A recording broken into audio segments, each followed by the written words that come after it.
Este día se realizaron diferentes allanamientos a dependencias de la municipalidad capitalina. ¿Qué significa esto y qué consecuencias puede tener? Todo bajo la dirección del MP, ya de Consuelo Porras. De eso hablaremos esta noche con la etiqueta SF Allanados, pero antes los dejo con la nota del día. El Ministerio Público y la CICIG fueron en busca del secuestro de documentos, por lo que 18 instancias de la Municipalidad de Guatemala fueron allanadas, entre ellas el Departamento de Compras, la Dirección Administrativa, la Dirección de Comunicación Social y la Unidad de Apoyo a las Alcaldías Auxiliares, entre otras. 16 de ellas en distintas dependencias de la Municipalidad de Guatemala y otra en una entidad financiera, y el propósito es la obtención de información en una investigación que se encuentra en desarrollo. El Ministerio Público anunció que eran 17 diligencias, sin embargo, por la tarde se sumó una más en la zona 5, siendo en total 18. 12 de ellas se efectuaron en el edificio de la Municipalidad de Guatemala. La investigación se deriva del caso Caja de Pandora. El Ministerio Público señala que la municipalidad utilizó recursos de la institución pública para gastos de campaña del Partido Unionista. Como consecuencia de la investigación de ese caso, pues surgió información la que amerita profundizar.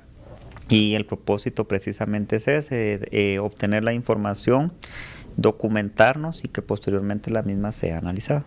Del caso Caja de Pandora se habría derivado una denuncia que tenía que ver con el Fideicomiso de Apoyo a la Planificación Urbana, FAPU. Sin embargo, este caso se encontraba en la Fiscalía contra la Corrupción y fue trasladado a la Fiscalía Especial contra la Impunidad. Se desconoce el periodo que se investiga, pero entre los encargados de ese fideicomiso en los últimos años se encuentra María Salas, procesada en el caso Caja de Pandora, y también el actual alcalde, Ricardo Quiñones. Pero será el curso de la investigación que lo determine. El operativo continuó por la noche hasta la hora que sea necesario, explicó Juan Francisco Sandoval. La mayoría de las actividades en la Municipalidad de Guatemala quedaron paralizadas debido a los allanamientos. En donde ustedes pueden observar que solo habla referente a un caso, pero no dice específicamente cuál es, por lo que ellos tienen acceso a toda la información referente a estas direcciones. Como repito, tienen las puertas abiertas de la Municipalidad de Guatemala, acá no se oculta nada, la información es de carácter público. El jefe de comunicación indicó que la municipalidad cuenta con un equipo jurídico de 25 abogados que se encontraba en cada una de las direcciones y que también han formado parte del equipo en el caso Caja de Pandora. En los allanamientos participaron cerca de 100 agentes entre fiscales, investigadores y policías. Bienvenidos a este espacio de análisis sin filtro, noche de jueves, la etiqueta SF Allanados, estos 17 allanamientos que se realizaron en horas de la mañana en dependencias de la Municipalidad Capitalina para complementar información, una investigación que está realizando el Ministerio Público y la CICIG en torno a aquel caso denominado Caja de Pandora. De eso hablaremos esta noche. Damos la bienvenida a nuestros analistas. Estoro Zapeta, muy buenas noches. Buenas noches. Fernando Espina, muy buenas noches. Hola, buenas noches. Comencemos con estos allanamientos, estos movimientos del Ministerio Público, tanto en la sede de la municipalidad como en algunas dependencias, también de la comuna, y todo bajo ya la dirección de la fiscal general Consuelo Porras. Algunos mencionan, bueno, se está comenzando a aceitar esa maquinaria del Ministerio Público bajo el liderazgo de la fiscal Porras. ¿Cómo o qué impresión tienen de estas diligencias que se realizaron en la mañana, Estuardo? Bueno, está bajo reserva, ¿verdad? Sí, está bajo reserva, o sea, no tenemos conocimiento de qué es exactamente lo que andan buscando. El caso es un caso que por lo menos en la primera parte, en los primeros allanamientos y en las primeras detenciones, sí hay 13 personas ligadas. Incluye lavado de dinero, incluye también lavado de activos, incluye financiamiento electoral ilícito, incluye formas extrañas también ahí de pagos a contrataciones, ¿no? Sí, de hecho no solamente es la MUNI o gente de la municipalidad, sino también el mismo exministro de Gobernación está involucrado, está acusado de dar favores.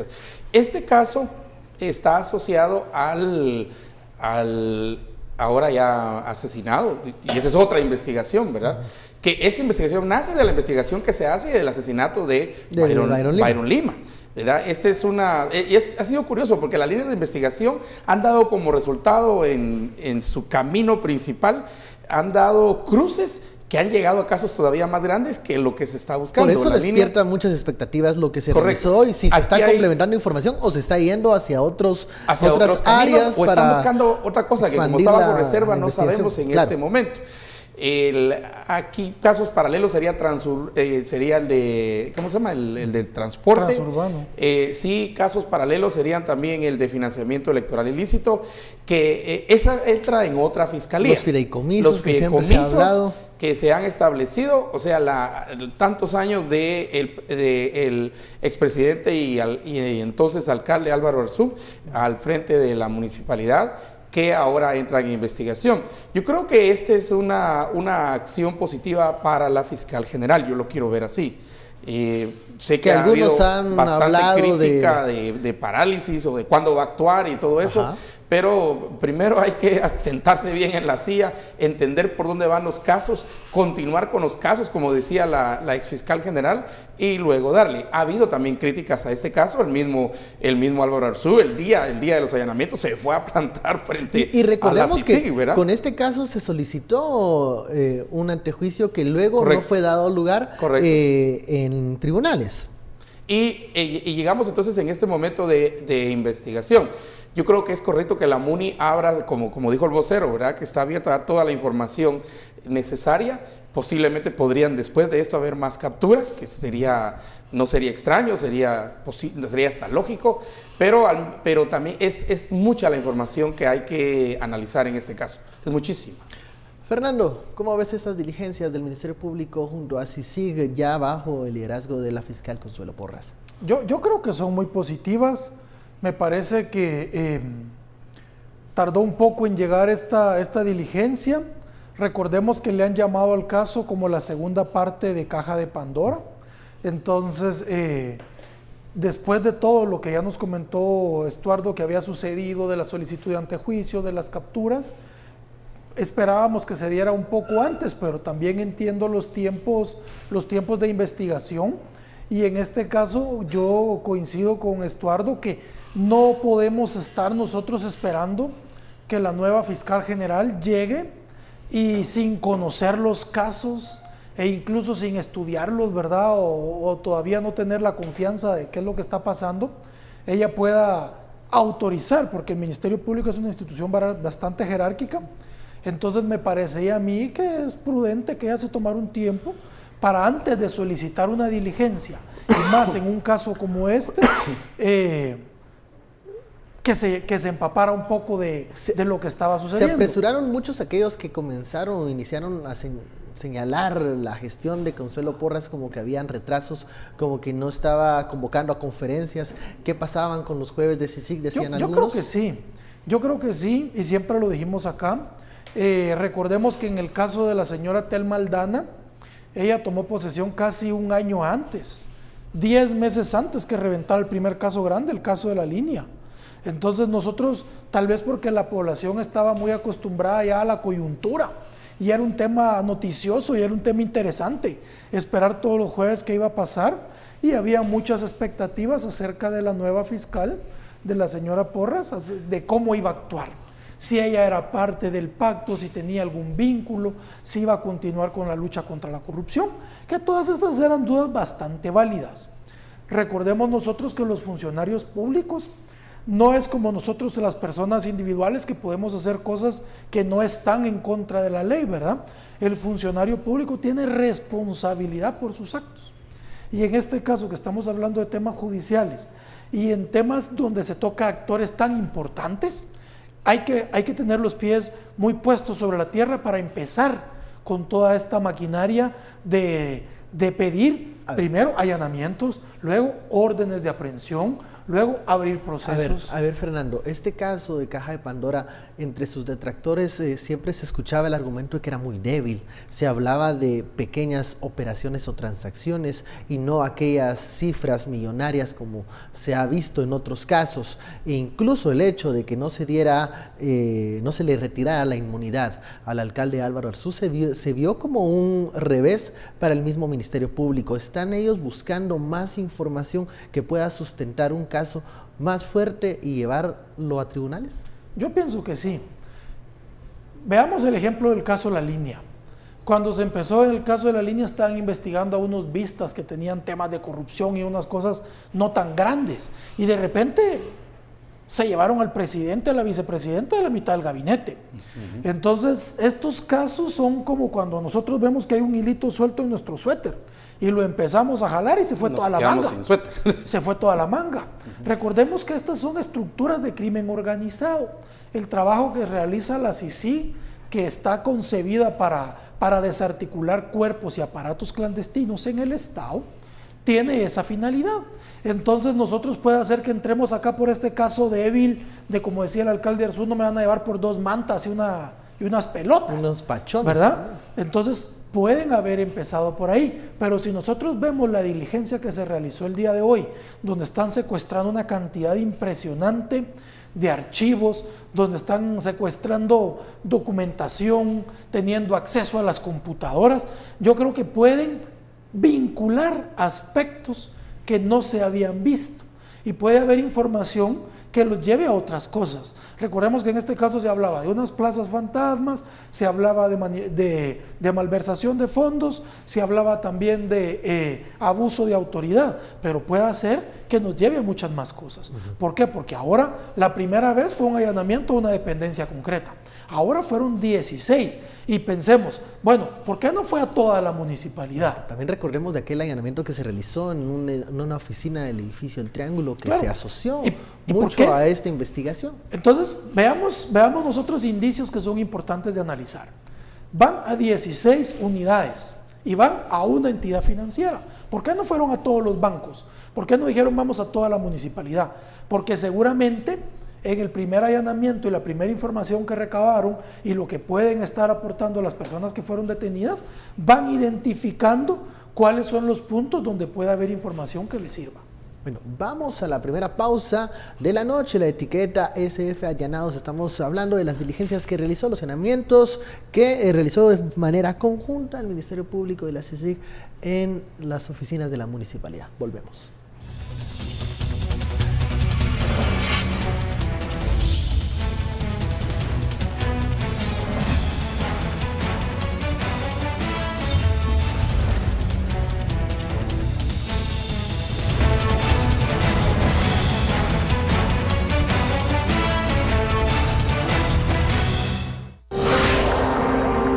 Esta información que el día de hoy fue entregada, toda y cada una de esos expedientes son expedientes que se pueden encontrar en Guatecompras, que tienen un número de NOG, que están dentro de todo el sistema de información pública. Nosotros no tenemos ningún reparo ni tampoco en cuanto a que aquí no se tiene preocupaciones en ese sentido. Nuestras preocupaciones están del lado de los vecinos. Nuestra preocupación el día de hoy gira alrededor de que dejamos de atender cerca de 2.000, 3.000 vecinos de la ciudad de Guatemala. Yo no estuve a cargo, participé en un comité técnico. El fideicomiso está a cargo de una entidad bancaria que es la que administra el fideicomiso y con quien se dirigen cualquier tipo de acciones o requerimientos es directamente con ellos. Quienes participamos en los comités técnicos, participamos colegiadamente, está todo a la vista y como les vuelvo a repetir, siempre hemos estado en la actitud y con el esmero de cumplir entregando la documentación. Eran las palabras del alcalde municipal capitalino Ricardo Quiñones. En horas de la tarde da esta conferencia para explicar más o menos qué se realizó en las instalaciones de la comuna y también las consecuencias que se tuvieron por tener cerradas las oficinas municipales por varias horas. Dice él que se dio en ingreso y se le permitió a las autoridades, al Ministerio Público, tanto a los fiscales, obtener la información que buscaban y aseguran están con puertas abiertas para que esta investigación siga su curso. Pero aquí hay una pregunta. ¿Estas decisiones municipales del Consejo pueden abarcar responsabilidades incluso para el mismo alcalde que antes era concejal y de otros integrantes de la comuna? Para todos. Para todos. Como Para él lo todos. dice, han tomado decisiones colegiadas. Correcto. Pero precisamente así de manera colegiada se lo llevan todos también al bote. Pues. Creo que el alcalde tiene que, primero, qué bueno que está diciendo, el mensaje es el mensaje clave del alcalde aquí es, no tenemos miedo. Eso es lo que está diciendo él, ¿verdad? Aquí no nos preocupa eso. Ese es el mensaje que intentó lanzar. Ahí sí que dime qué mensaje lanzas y te diré realmente qué tiene. ¿Cuál es el temor o la preocupación? Porque de hecho él tiene que entender que hay muchos casos de alcaldes en diferentes municipios que no solo el alcalde se lo han llevado. Sí, claro. Agarran al alcalde y toda la corporación, aunque no estén en el poder. Casos de hace 10 años, casos de investigación por malversación en obra gris, casos por compra de. Eso es lo primero. Segundo, este caso ya en el ámbito político toca al presidente del Congreso. Le guste o no le guste, el presidente del Congreso está unido por un apellido y por un nombre similar. Por un legado. Por un legado que igual, ¿verdad? De hecho, la lógica siempre fue que él era el único diputado de un partido que entró ahora a financiamiento electoral ilícito a partir de acusaciones de financiamiento electoral ilícito a partir precisamente del caso Caja de Pandora en la segunda parte, pero que le guste o no le guste va a estar ahí. Entonces van a decir, ¿y yo qué hice y qué no hice? Por legado. El tono del alcalde Quiñones difiere a, digamos, una postura que por años se tomó en la administración municipal. Está él diciendo, bajando la guardia y diciendo, no, pasen adelante, señores de MP, sí, correcto, busquen la información que necesiten, acá no se les va a estar, digamos, no hay un grito de guerra en este momento hacia las diligencias que puede estar realizando MP y CICIG, y eso qué significado tiene y qué consecuencias puede tener al núcleo de la administración municipal, porque esto es un estilo completamente diferente a lo que teníamos acostumbrado con el señor alcalde Álvaro Arzú. Bueno, yo creo que el caso cambió radicalmente desde que Álvaro Arzú se murió, porque la responsabilidad penal se acaba con la muerte. Uno se muere y ya sus hijos no pueden heredar la responsabilidad penal, ¿verdad? Entonces, desde que el alcalde Arzú falleció, el caso toma una matiz diferente en el siguiente sentido. En el gobierno municipal existen dos niveles. Como comentaba Estuardo, está el Consejo Municipal que toma decisiones colegiadas. Y el mismo Código Municipal dice que todos sus miembros son solidaria y mancomunadamente responsables por las decisiones que aunque ya Álvaro Arzú ya no está en el escenario en este momento, pues el resto del Consejo, el resto de la Corporación Municipal, ahí están vivos. Y participaron de esas decisiones. Sí, correcto. Eso es un lado. Tenemos las decisiones colegiadas, que son las decisiones más importantes. Y por otro lado, también la ley nos dice que la máxima autoridad administrativa del municipio o de la municipalidad es el alcalde. Entonces hay ciertos documentos que solamente es el alcalde quien firma. Y puede hacer que el alcalde también delegue en ciertas personas la firma de documentos, contratación de personal, ciertas compras, ciertas autorizaciones. Entonces yo creo que la salida del alcalde Arzú cambia mucho. ¿Por qué? Porque entonces incluso creo yo que estas personas pueden decir, bueno, puede haber información, ¿por qué no decirlo de esta forma? Que lo incrimine directamente a él. O personas que digan, mire, a mí fue el alcalde quien me dijo que hiciera esto. Entonces, si el alcalde... Pero ahí estarías hablando de una fragmentación de aquella unidad granítica que se pensaba tenía la municipalidad capitalina, bajo el liderazgo del alcalde Arzú. Claro, fíjate que la muerte del alcalde Arzú es una cosa, yo creo que hasta el día de hoy es el acontecimiento político más importante que ha pasado en Guatemala en este año. ¿Por qué? Porque la muerte del alcalde Arzú dejó un vacío de poder en la municipalidad de Guatemala, dejó un vacío de poder en el Congreso y dejó un vacío de poder en la presidencia de la República. No nos olvidemos quién nombró o a sugerencia de quién nombraron al ministro de Gobernación. ¿Y por qué hacen esto hoy que el ministro no está en el país? Entonces hay muchas cosas. La muerte de Arzú es simbólica, es importantísima. Entonces yo creo que sus personas le tenían lealtad y miedo, mucha reverencia. Entonces a él, pero ahora que él se murió, te apuesto que cada uno verá cómo salva su pellejo. Y van a sobrar los Juan Carlos Monzón ahí cuando los empiecen a apretar. Van a sobrar porque van a empezar a salvar su pellejo. Y si el otro ya está muerto, le van a echar la culpa. Pero es que él daba la cara por la gente que tenía atrás. Claro, él los defendía. Él los defendía, y eso no estamos viendo ahorita. Ya no hay quien lo haga. Esa unidad granítica en realidad era digamos, se reconoció un liderazgo allí. Interesante el liderazgo de Arzú, y yo creo que ese va a ser un análisis. Les guste o no les guste la forma, pero existía. Él a sus lideratos los defendía. Por supuesto que se estaba defendiendo él mismo, ¿verdad? Claro. Pero al mismo tiempo el mensaje que lanzaba es: a todos los que vienen atrás, yo los estoy defendiendo. Estoy al frente, se ponía al frente. Y si vienen guamás, aquí los voy a aguantar por ustedes. Y vamos hacia adelante, peleamos, y por eso decías el tono guerrerista, tenía ese tono, ¿verdad? Hoy hubiera dicho, esto es un ataque político más, mantuvieron de rehenes a los empleados municipales. Aquí hay otro tono. A este alcalde llamando morongazos, pues. Pero algunos estarán extrañando eso. Justo, esa forma de liderazgo. Porque ese liderazgo carismático es el que le encanta a los guatemaltecos. Y Ricardo Quiñones era justo su papel, lo que él está haciendo. Él era el relacionista público. Si la municipalidad de Guatemala fuera un país, él sería el ministro de Relaciones Exteriores. Eso, Ricardo Quiñones siempre iba a los eventos municipales y saludaba a todo el mundo, buena gente, iba a las cosas internacionales, pero no era quien tiene la administración del gobierno municipal. Y otro pleito que yo veo venir es quién va a ser el próximo alcalde.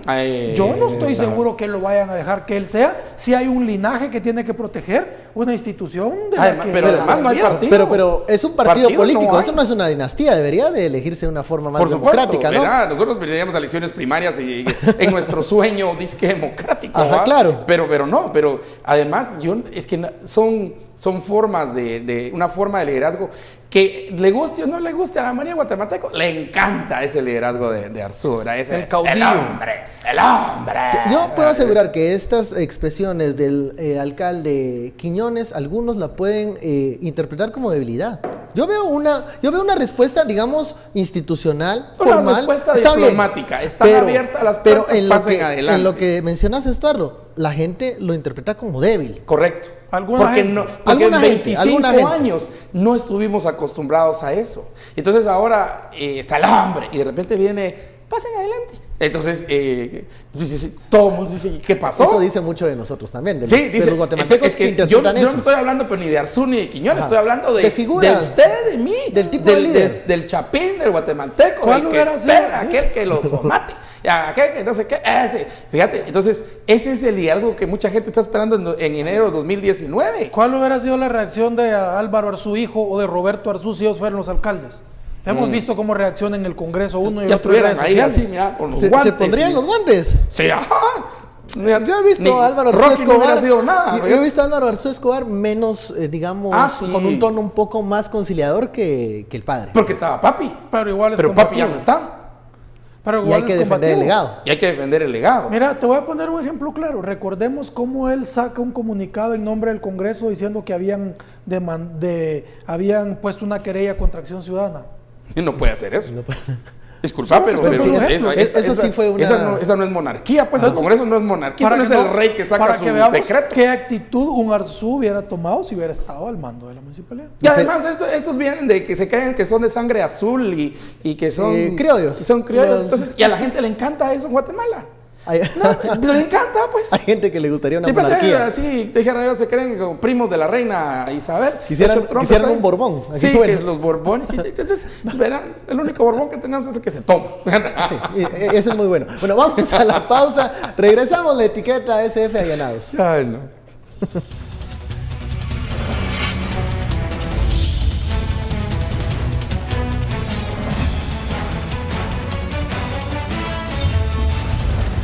Regresamos a Sin Filtro, gracias por su sintonía. La etiqueta SF Allanados, estamos hablando de las diligencias, los allanamientos que realizó MP y CICIG en dependencias de la municipalidad y qué significa eso. Algunos pensaban que el caso Caja de Pandora iba a quedarse en el freezer, que las acusaciones, los indicios eran muy débiles y que esto no iba a trascender, pero se abre esta ventana de oportunidad, veremos si MPICC consigue lo que andaba buscando. Y aquí es la pregunta ¿Qué andan mágica, buscando? la pregunta del millón. ¿Qué anda buscando? ¿Qué andan O sea, buscando? siempre uno le pregunta a la gente, no, es el Transmetro, el fideicomiso. O sea, por la nube de opacidad alrededor de la municipalidad, mucho se habla de lo que ocurre adentro, pero realmente hay que tener los documentos para conseguir un indicio fuerte que pueda revertir, Dios lo veo así, la mala racha que tuvieron con los indicios anteriores, que no lograron.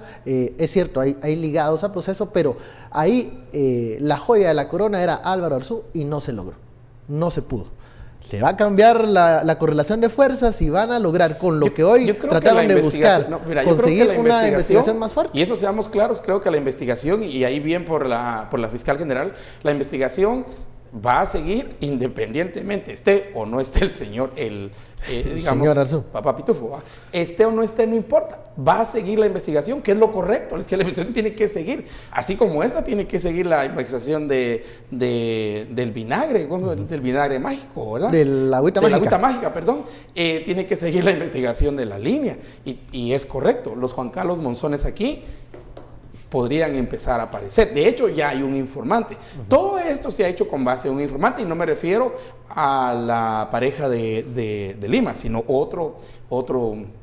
Otro informante. Que esa es una de las... De hecho, ya discutimos nosotros el tema aquí de los informantes, ¿verdad? Y quién tiene esa posibilidad de ofrecer en derecho premial, ¿verdad? En derecho premial penal, ¿qué le va a dar al informante con base también en cuál información dé? Conste que la información no es solamente, fíjese que me contaron, me dijeron o yo supe, y allá en la tienda de la colonia dice que dijeron que no sé qué. No, ahí es, y si van a tal caja, y si van a tal... Puro Juan Carlos Monzón, que Juan Carlos Monzón dirigía de una vez y le decía, mire, eso está en tal archivo, está en Excel, abran tal archivo, y aparecían todos las cantidades y todo eso. Ese es el tipo de informante para prueba científica que obviamente se necesita. Si hay un informante tipo Juan Carlos Monzón, como el contador, el señor Hernández de Monzón, que tenía la cajita mágica con todo bien ordenado, eso ayudó mucho a estructurar los casos como la línea, pero con todo lo que se vio con anticipación, con las precauciones que pudiesen tomar algunos integrantes de la comuna, muchos creen que información importante pudo haber desaparecido. Tal vez esté en alguna finca en Yepocapa, ¿verdad? Bueno, ¿y qué casualidad que con el volcán desapareció? Aparte de la finca de Yepocapa, puede que hayan esos monzones. ¿Por qué la finca de Yepocapa? Están preguntando ahorita. Sí, ¿qué hay en Yepocapa? Puede que estos Yepocapa. monzones hayan sacado la información y la tengan bajo su poder. Pasó mucho tiempo, es lo que comentábamos. Yo lo que sí creo es que pasó mucho tiempo. Demasiado tiempo. Y en todo ese tiempo que pasó, cuando el Ministerio Público hace un allanamiento o promueve una captura, es porque se estima que la persona que se está capturando, si se le deja en libertad, puede ir y esconder las pruebas, la evidencia, decirle a unas personas, amenazar a otras. Entonces, por eso se trata de quitar a esa persona. Es decir, cuando pidieron la orden de captura contra el presidente Arzú y el antejuicio era porque querían investigar ciertas cosas en las que él podía estar vinculado. Pero si dejaron pasar todo este tiempo, es muy probable que muchas de las pruebas ya no estén, que hayan libros que hayan sido cambiados. Lo que nosotros sí tenemos que tener muy en cuenta es que la administración pública es muy diferente, es muy especial en este sentido. Todo lleva una firma, todo papel lleva una firma y lleva, para hacer una compra de papel, para comprar esta taza, para comprar esta taza tenemos que pasar una licitación. Bueno, lo que uno muchas veces critica, que se necesitan 10 firmas para comprar una taza. Y cada firma es una hoja. Entonces, es muy difícil que esas hojas hayan sido arrancadas, las que hayan 10. sido perdidas. Tal vez unas 2, pero las 10 es muy difícil. Y otra cosa que también sucede, fíjense pues, yo trabajé muchos años viendo cómo funcionaban las administraciones municipales y viendo cómo hacían muchos sus negocios. Y entonces de repente en una municipalidad escuché que se iban a llevar a los empleados para el Día del Empleo Municipal a pasear El Salvador, y era un viaje que valía como 60,000 quetzales. Y entonces le dice, mire, y no tenemos dinero, ¿qué hacemos? Poné que balastraste tal calle. Entonces, a lo que voy es que no es un robo no es una cosa burda, sino que fingen todo. Hacen la cotización, consiguen la factura, ¿y qué pasa? Una calle balastrada y no llueve todos los años, pues cuando llega la Contraloría, ya el balastre ahí está, pero la calle está en malas condiciones porque llovió. Pero tienen una factura que les dio un contratista que era amigo de ellos, así como las facturas en blanco de los que hablaba una de las colaboradoras.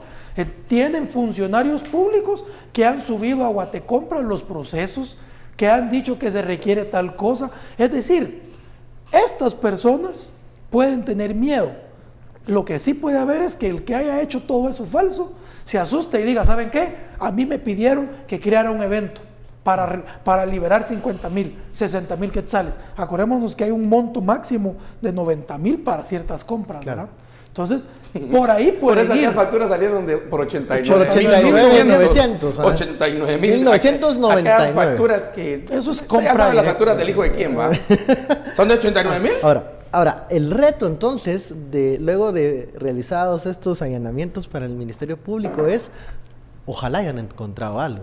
Pero mira, utilizaste una palabra desde el principio que es muy importante. Estamos en el proceso todavía, porque para eso son los allanamientos, de secuestro, pero que ha sido con base en indicios, el método indiciario, pero que también va a llevar a otros indicios. Y el indicio tiene que ser cada vez avanzar un poquito más allá de la duda razonable. Esa es la lógica del indicio, si no, no se metieran. Así es. Así es como se va investigando esto. En esa lógica de avanzar un poco más es como se van construyendo los casos. Así es como se va generando una hipótesis, o dos hipótesis, o tres hipótesis, y luego se va viendo con cuál es la hipótesis que va a llegar con fuerza. De hecho, hemos visto la vergüenza que ha pasado gente del Ministerio Público cuando llega frente al mismo juez Gálvez y no van preparados. Pues. Ya esta semana eso lo sucedió vimos. y el juez Gálvez se le terminó la paciencia. Casi que yo sentí que ya me decía, póngale cero. Hacía las de metido, me pinché, sacaba el chica y les empezaba a dar ahí. Pero les digo, miren, vengan preparados, pues. Por lo menos lean el caso. Por lo menos lean el caso. Pero este es un reto para el MP, este es un reto que lo hablamos aquí con la fiscal, que a veces entre Gerona y la torre de tribunales se van poniendo al día en el caso, pero tiene que ver con la cantidad de casos que llevan también. Entonces ahí también hay un reto para el Ministerio Público, y este no es un caso sencillo. Imagínate que hayan desaparecido evidencia. Fíjense que aún la desaparición de evidencia en un método, utilizando como inicial el método indiciario, aún esa desaparición deja huella. Claro, y es un delito, y eso que se podría sumar a lo que andan buscando. Le sumaría el castigo merecido por desaparición. Entonces ya habría otra línea también de investigación en este caso, pero que se puede dar. Ahora, el MP es el que tiene aquí el reto, y aquí un llamado también al MP, ¿verdad? Que no es primera vez esta semana, ni es porque esté esta fiscal, es que también con la otra fiscal muchos del MP llegaban. El gran caso fue uno de Misco, donde la juez no tenía opción más que dejar libres a unos mareros, que después los volvieron a agarrar otra vez. Y que hizo un llamado al Ministerio Público. Sí, al final de la decisión de ella hizo un llamado a que por favor los del MP llegaran preparados para el caso. Entonces yo voy a muchos que dicen, mire, el caso está débil y todo eso, y yo creo que ese es un llamado que no hay que echar en saco roto, sobre todo para el MP, ¿verdad? Para eso, que tienen que llegar bien preparados, si no se los van a bajar. Y lo que vimos esta semana en términos del MP, entonces este es digamos, la contraparte de la investigación, por ejemplo, en el caso. Y ojo que esos en realidad son dos casos, porque un caso es la caja de Pandora, asesinato de Byron Lima, y otro caso es caja de Pandora 2, que sería Municipalidad de Guatemala. Entonces ahí tenemos dos casos, que hay cierta relación, y que eso es lo que ha dado precisamente pie para hacer una investigación de financiamiento intelectual ilícito, sí, pero no hay que olvidar que aquí sigue una investigación del otro caso. Recordemos en la conferencia de prensa que esta semana dio la fiscal general, junto al ex canciller Edgar Gutiérrez, ella a una pregunta de un colega dice, no, yo soy una fiscal que va a preparar los casos, que va a esperar el tiempo necesario, que va a actuar en el momento justo. Y ese es el reto con estos allanamientos, estas incautaciones. Yo creo que esta fiscal Esta fiscal, en su peculiar forma de expresarse, ha dicho un par de ideas muy interesantes y muy importantes. Nosotros recordemos que la justicia, ¿cómo se representa la justicia? Como una mujer ciega que tiene una balanza en una mano y una espada en la otra, ¿no? Porque está tratando de impartir justicia, de no ver, de no comprometerse ni involucrarse. Entonces, tal vez una postura que no sé si la va a poder mantener todo el tiempo así, porque conforme se presenten los casos, van a ir pintándola de un lado y de otro. Pero yo a lo que voy es, la señora Telma Aldana tenía su peculiar forma de actuar y también habían unos intereses alrededor que llevaban a mantener una cierta crispación de la población y mediática para mantener un enfado contra un gobierno o contra un grupo de políticos. Y eso llevaba a lo que estamos diciendo, que habían casos en el Ministerio Público que los fiscales llegaban mal preparados. Tanto porque no él era el que llevaba el caso, sino que había otro fiscal que investigaba, él solo litigaba, como porque había presión. Entonces a mí me parece que esta señora ha dicho un par de cosas muy prudentes, y es que la justicia, que los tiempos de la justicia no necesariamente son los tiempos políticos, ni necesariamente son los tiempos mediáticos. Era lo que yo te decía, puede ser que este allanamiento se lo hayan pedido a ella el día siguiente de que tomó posesión, pero si ella no se había leído las 500 páginas del expediente, o una persona a la que ella le tenga confianza, ¿cómo va a autorizar una cosa así si no sabe qué van a ir a encontrar? Y si peor después se van a ir a quebrar la cara.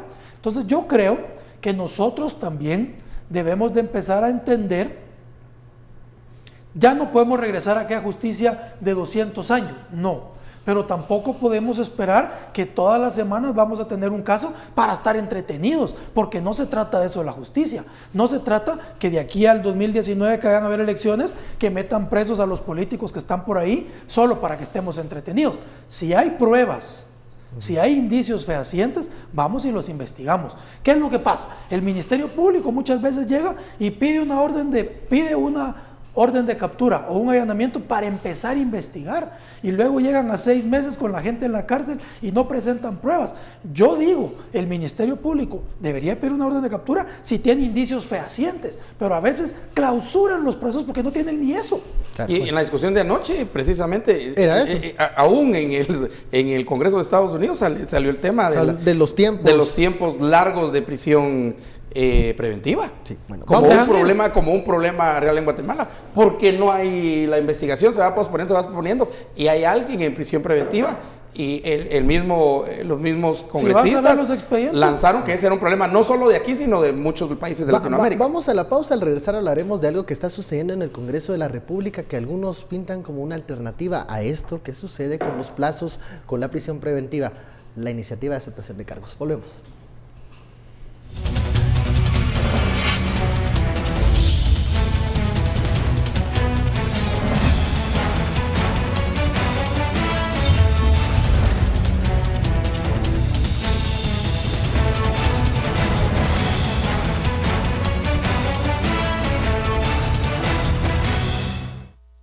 La ley de aceptación de cargos busca que personas que acepten que cometieron un delito sean beneficiados con la reducción de la condena. El proyecto necesita varias enmiendas, entre estas la manera en que se aplicará y qué delitos no debería incluir. Organizaciones también pidieron que se determine la manera en que se puede resarcir a las víctimas. Entre las enmiendas que consideramos importantes, pues es la de ajustar los porcentajes de la reducción de penas, ya no hablar de 1/4, de 1/3, sino dejarlo entre un parámetro del 20 al 40%. Creemos que es más acorde que se excluyan la libertad y todos aquellos delitos contra la libertad e indemnidad sexual y la trata de personas. Son delitos no solo de impacto social, sino que perjudican directamente a la víctima y no hay una reparación para este tipo de delitos. Otro de los cambios que se le podrían hacer a la iniciativa son los requisitos para aplicar el beneficio. En la iniciativa original viene la obligación de declarar y habla de la obligación de ser testigo en cualquier momento, dice la iniciativa. No restringe el tiempo. Un beneficiado por aceptación de cargos quedaría el resto de su vida obligado a declarar. Esta iniciativa fue presentada por magistrados de la Corte Suprema de Justicia y ya fue conocida en primera lectura en el Pleno. Se espera que la próxima semana los diputados elaboren las enmiendas para concluir con la aprobación. Bueno, esta nota de lo que sucede en el Congreso de la República respecto a la iniciativa de aceptación de cargos, una alternativa que muchos mencionan como una válvula de escape a estos casos que muchas veces llegan a un cuello de botella y que sería un incentivo para que algunos de los implicados confiesen, acepten su responsabilidad y den información sobre lo que conocen respecto del caso. ¿Cómo va caminando la iniciativa de ley de aceptación de cargos? Sabemos que hay intereses a favor y en contra de esta propuesta que pudiese inclinar la balanza para favorecer la dinámica del sistema de justicia, y otros ven peligro incluso para lo que pueda resultar de esta propuesta. ¿Cómo la debemos de ver y qué seguimiento se le debe hacer, Stor? Mira, casi la mayoría de sistemas en el mundo, sistemas pues de justicia, tienen algo en esta línea. Tienen, digamos, la aceptación de cargos que hace que en ciertos, no estoy diciendo en todos, en ciertos delitos sea funcional, pero son específicos en cuáles. Y ahí es correcto. Por ejemplo, delitos que son contra la vida, asesinato y todos estos, por más que acepte el cargo, lo único que va es un castigo. A mí sí me parece correcto que no solamente se establezcan los parámetros de qué entra y qué no entra en aceptación de cargos, sino cuáles serían también las penas, ¿verdad? Y esas penas no solamente cuáles serían, sino también qué va a pasar con la víctima. Creo que en Guatemala todavía la cultura, tenemos una cultura de tambista, ¿verdad? Tenemos una cultura botista, métalo al bote, tambista, métalo al tambo, ¿verdad? Entonces, todo es métalo al tambo, porque en nuestra lógica, meter a la cárcel a alguien es, entonces ya el problema está en la cárcel, ya no hay problema. Lo peor es que en la cárcel muchas veces los problemas no solo crecen, sino que se fortalecen. Y miramos la extorsión de los mareros como un ejemplo de cómo un problema de métalo a la cárcel se convierte precisamente en una alianza interna entre mareros. Y mirar, te están cobrando el bono. Se crea un Frankenstein, ¿no? Sí. Entonces, nuestra mente carcelista, nuestra mente era de mandarlo todo a la cárcel, con lo cual nosotros ya tendríamos el problema solucionado, lo cual es totalmente falso, aún por el mismo desastre que tenemos en las prisiones. Pero aunque no lo tuviéramos igual, eso no es necesariamente la única posibilidad. Primero, deja fuera a la víctima cualquier posibilidad de resarcimiento, y segundo, también creo que es importante empezar a entender que la gente en cierto momento puede reconocer que lo hizo. Entonces, parámetros de cuáles serían aceptados y cuáles serían las penas, creo que sí son importantes. De hecho, lo que decía el diputado Conde es muy interesante, ¿verdad? Porque cabal, cuando él habló, te estaba diciendo, y si el caso ya fuera sobreseído y ya fue cerrado, ya debería de parar eso. ¿Por qué vas a seguir siendo, verdad? Pero esas son, digamos, como cosas que hay que arreglarle a esta propuesta.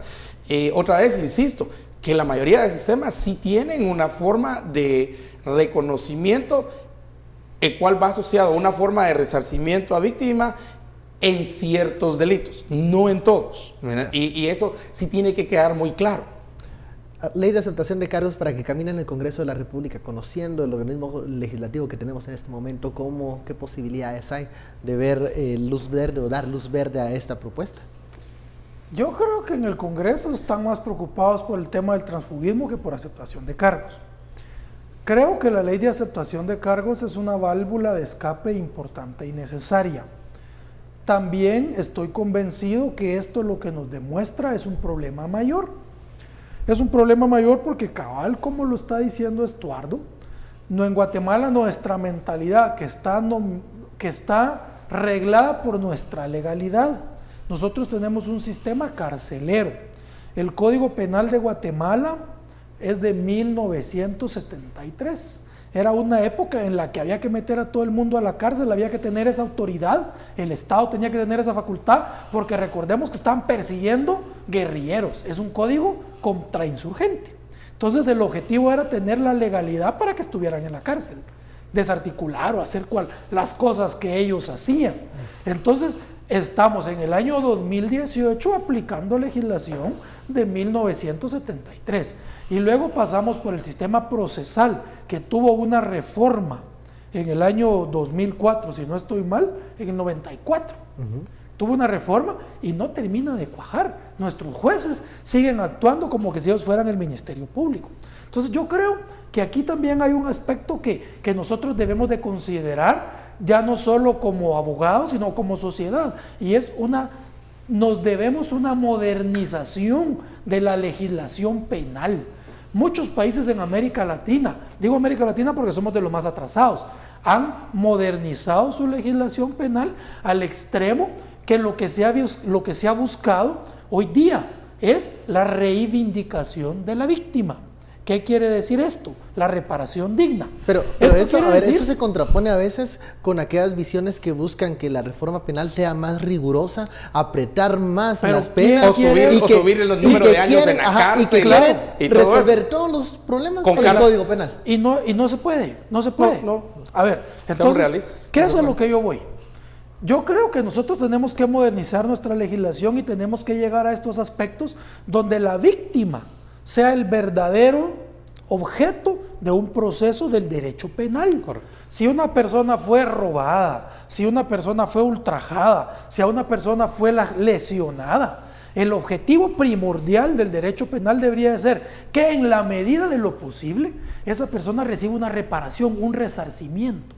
Y luego que el sistema penal ya penitenciario se encargue de resocializar a la víctima. Miren, ahí tenemos el ejemplo en medios. ¿Qué fue de este muchacho que ahora tiene 44 años, que mató a la señorita Sandoval y que lo acaban de meter otra vez a la cárcel porque apuñaló a un señor en el... Karen Fleshman. Sí. El caso de Karen Fleshman. Ese caso, entonces, que pasó 20 años en la cárcel, se rehabilitó, salió y siguió matando, siguió con sus impulsos.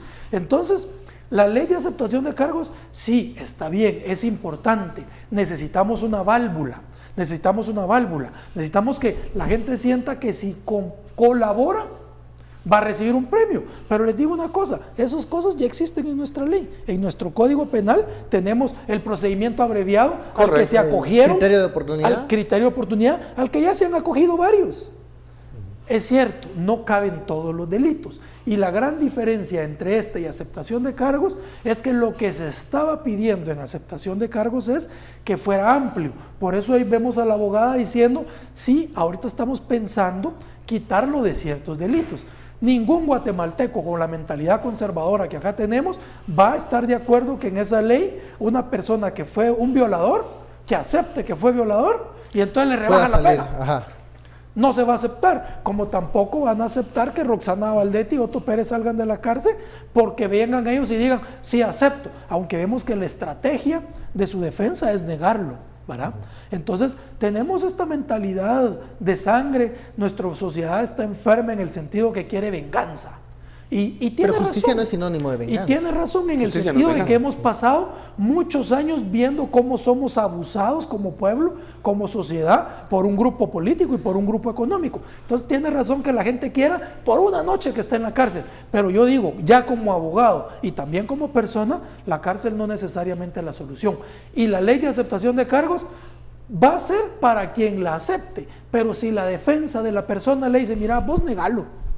Y sigamos hasta el final. Pues sí, puede ser que esa sea una alternativa. Aceptación de cargos implica una voluntad de la acusado. ¿Veremos aprobación de aceptación de cargos para este año? Difícil. Yo lo considero difícil porque sí entramos a un proceso en el cual todavía hay que explicar muchas cosas a la sociedad, todavía hay que explicar, híjole, todo lo que tenemos que explicar para poder tener alguna... Yo estoy seguro que ahorita hacemos una encuesta, vamos a hacer un estudio de campo.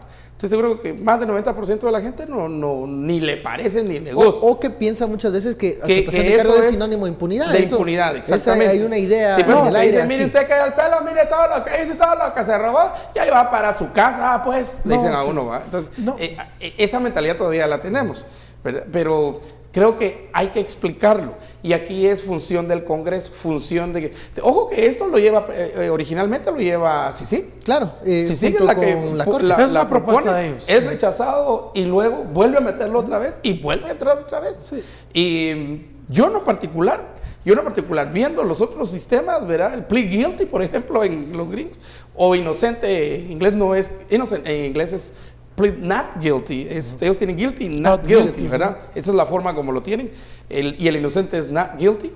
Y el plead guilty es básicamente reconocimiento, pero previa negociación. Es que yo creo que ahí es donde la mayoría de gente le tiene temor un poquito a este sistema. Porque confunden el tema, la palabra negociación. Correcto, pero la negociación es, ok, me declaro esto. ¿Y cuántos shows no hay precisamente de policías que los llevan y los cierran en un cuartito y le dicen, mire, acepte, aquí le enseñan las pruebas y todo. Mejor acepte el cargo y le damos tal reducción esta y va a ser tanto de esto. Y díganos quiénes más son de la estructura. Sí. Los primeros pasos son nuestro derecho premial. Así es. Ese es digamos, nuestro primer acercamiento a una aceptación. Digamos, la aceptación de cargos, para dejarlo claro, no es impunidad. Exactamente. ¿Por qué no es impunidad? Porque es todo lo contrario. Si una persona acepta, el juez lo va a condenar. Eso, que le ponga una pena menor, no es que lo está declarando inocente. No, él va a ser condenado. Lo que sí tienen un poco de razón es en estas cosas de mezclar una figura. La aceptación de cargos no es la colaboración eficaz. No es. Ni es. Son cosas diferentes. Pues hemos llegado al final de esta hora de análisis. Muchísimas gracias, Fernando. No va a haber aceptación de cargos si no aprueban transfugismo. Ok, puede que esa sea la moneda de cambio. Esa es la moneda de cambio, cabal. Ya me pusieron un escenario que no queríamos, pero es muy probable. Pero ese es, hombre, ese es. Cierro sin filtro con una frase de Víctor Hugo. Ser bueno es fácil, ser justo es difícil. Correcto. Feliz noche.